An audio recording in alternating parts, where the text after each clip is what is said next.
Una carta del asesino de mi hija. ¿Crees en las coincidencias? Es una pregunta extraña, ¿no? Yo tampoco lo había considerado mucho hasta ahora. Hay varias cosas que debo explicar. Ayer se cumplió un año desde que mi hija desapareció.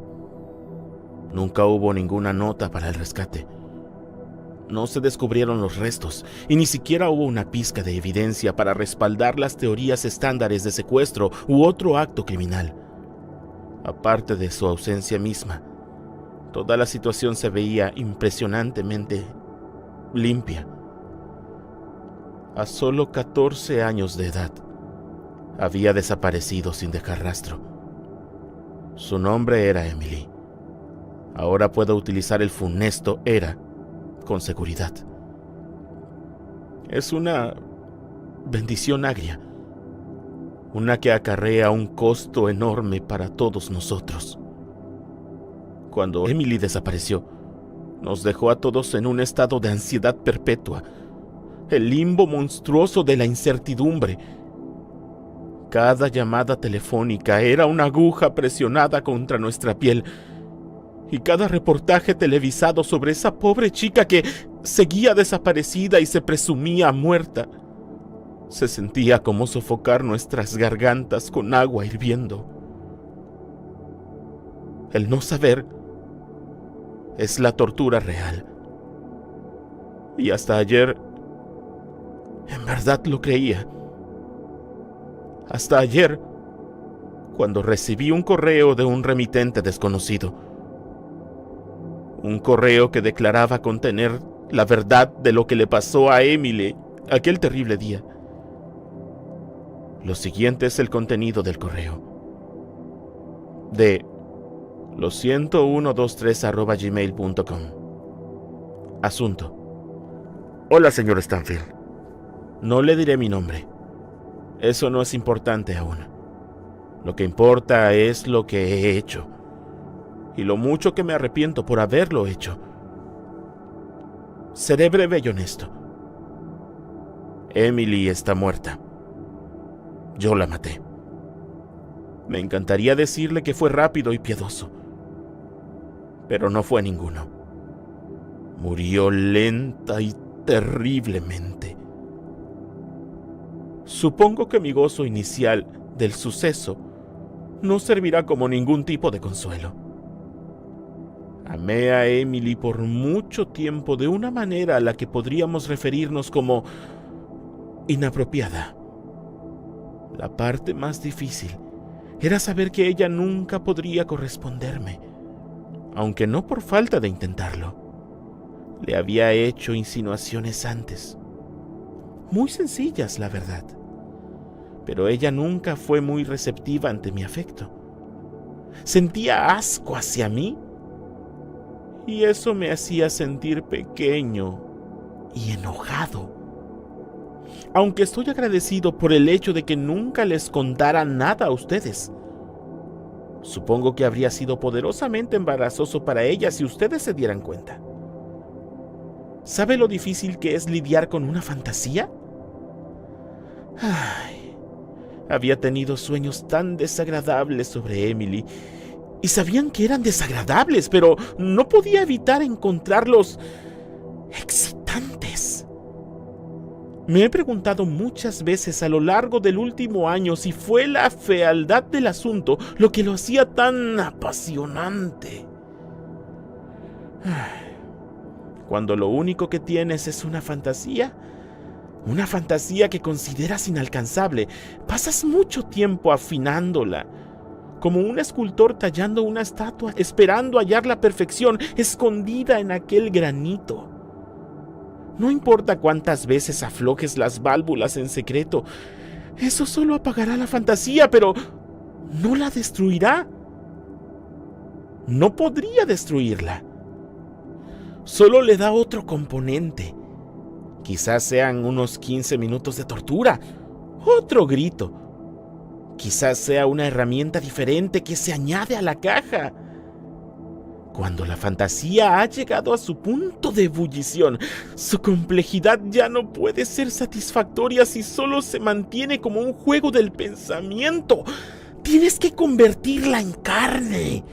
Carne cálida y gratificante. Y lo hice, señor Stanfield.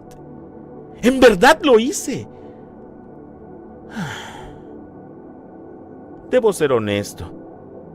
No fue tanto sobre querer vivir la fantasía. Fue por querer saber si tenía la voluntad para llevarlo a cabo. No había dignidad en sacar placer de conjeturas violentas, pero sí lo había en poder decir que tuve el coraje para hacer la única cosa que le podría dar propósito a mi vida. Y hoy, hace un año, demostré que sí tenía el coraje. Mis pequeñas indiscreciones estaban en el pasado. Fui paciente, como un cocodrilo, y jugué el largo juego un rato. Hice que Emily confiara en mí de nuevo con el paso del tiempo. Dejé que se sintiera cómoda cerca de mí, que bajara la guardia. Iba caminando hacia la escuela cuando al fin tomé la oportunidad para hacer mi jugada. Había seleccionado de antemano una cabaña malgastada en el bosque. Preparé unos grilletes e incluso encendí unas cuantas velas para efectos románticos. Aunque admito que más para mí que para ella. Emily estaba ansiosa al comienzo, pero logré convencerla a que visitara la pequeña cabaña conmigo. Ya había cerrado la puerta con seguro antes de que Emily viera la pistola que sostenía. Pero cuando lo hizo, se portó muy bien y no gritó. Debo decir que estuve un poco decepcionado por esto. No soy un cochino, aunque así lo parezca, así que no seré atroz con los detalles que le hice. Estoy consciente de que fue perverso. Bueno, en fin, un poco importa el viento cuando eres un huracán. Toda mi vida fue perversión, oculta y encerrada. Emily fue el canal de esa perversión. Una parte de mí piensa que solo llegué a amarla porque era conveniente, porque era accesible. Usé un martillo, un cuchillo, un par de pinzas y un taladro mecánico. Fue más desordenado de lo que anticipaba. Tanta sangre y tanto de lo demás. En fin, en total pasaron horas hasta que al final murió. Lo cual admiro, pues nunca me dejó divertirme. En realidad jamás me dejó. Emily fue una chica fuerte. Debería estar orgulloso de ella, señor Stanfield.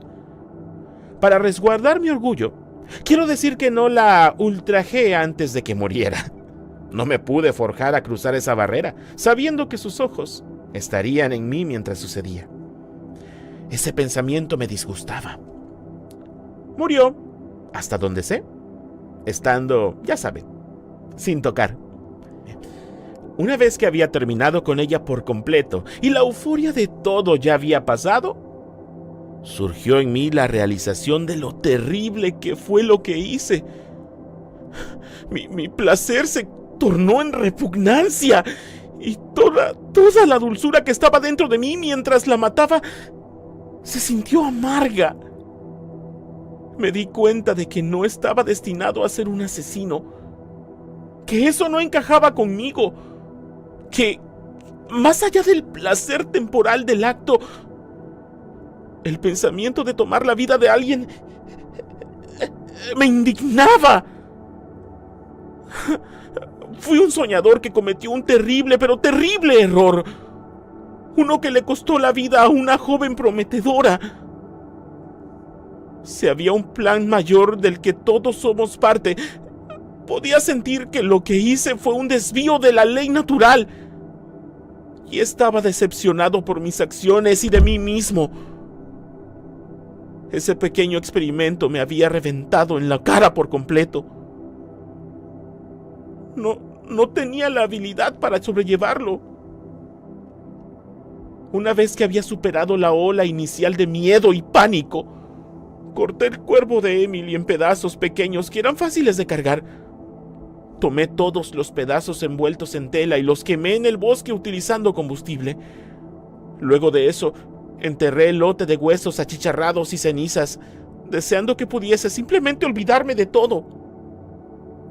Acabar con la vida de Emily y hacer las cosas que le hice a su cuerpo no fueron actos de coraje.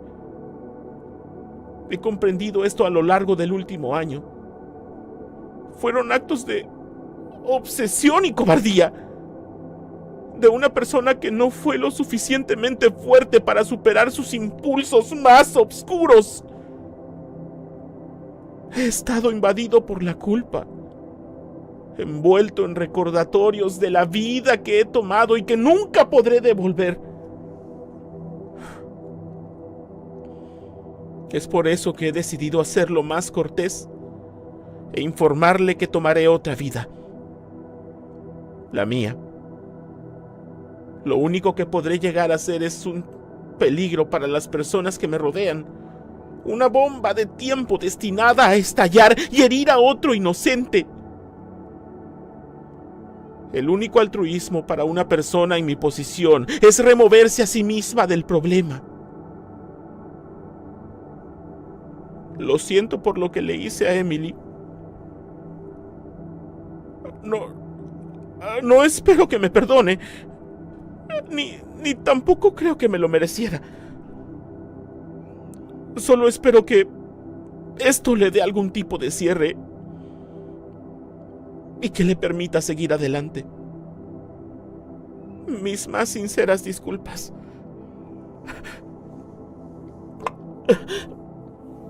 Tras leer el correo, lloré por horas. Esta reacción violenta no fue porque hubiese sido contactado por el asesino de mi hijo, sino porque sentía que alguien la estaba jugando a mi familia una broma horrorosa, luego de todo por lo que habíamos pasado. Y en el aniversario de la desaparición de Emily, para colmo, no se lo mostré a mi esposa ni a mi hijo. Cargué con la cruz de mi propia cuenta y vestí mi rostro valiente para ellos, sabiendo que el aniversario era duro para todos. No dejaría que el monstruo al otro lado de ese correo destruyera a mi familia. Pero esta mañana escuché un disparo sonoro desde la habitación de Joseph, mi hijo. Para cuando mi esposa y yo forzamos la puerta, ya era muy tarde. De alguna forma, había conseguido un arma y se disparó en la frente. Así que, con esto en mente, te lo preguntaré de nuevo. ¿Crees en las coincidencias?